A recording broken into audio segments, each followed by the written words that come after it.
Bonjour à tous, des taux de crédit immobilier qui remontent et des taux d'usure qui baissent. Voici les informations que vous allez pouvoir retrouver dans cette vidéo du baromètre des taux d'avril 2022.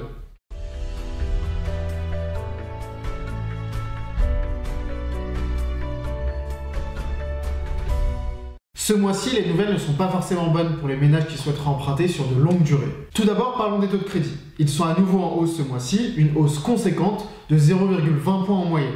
Certaines banques repassent même la barre symbolique des 2% sur les durées de 20 ans et plus pour les profils avec les plus bas revenus. Ainsi, sur 15 ans, un excellent taux sera de l'ordre de 0,80% avec une moyenne à 1,2%. Sur 20 ans, un excellent taux sera de l'ordre de 1,05% avec une moyenne à 1,40%.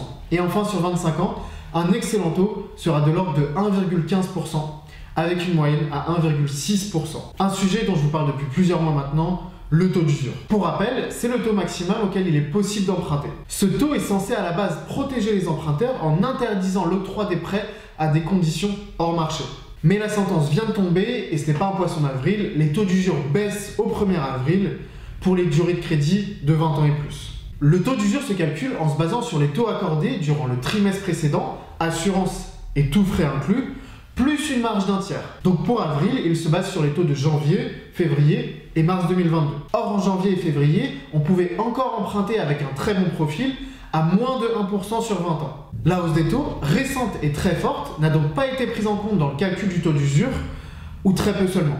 C'est ce décalage de 3 mois qui provoque un effet ciseau et qui exclut du crédit une plus large catégorie d'emprunteurs. Et comme ceux qui se voient proposer un taux de crédit trop élevé ne peuvent pas emprunter à cause du taux d'usure, ces taux-là trop élevés ne sont pas pris en compte dans le calcul du taux d'usure qui met donc plus de temps à remonter. On va donc avoir l'exclusion de plus en plus d'emprunteurs et plus seulement les plus fragiles ou ceux qui ont un taux d'assurance trop élevé en raison de leur âge ou d'un problème de santé. Voilà pour ce point d'avril. Heureusement, des solutions existent, comme négocier les frais de dossier bancaire, négocier le taux de crédit immobilier ou jouer sur la couverture de l'assurance. Comme d'habitude, si vous avez une question sur un financement ou un projet immobilier, n'hésitez pas à m'envoyer un message en privé ou à m'appeler directement et je me ferai un plaisir de vous répondre.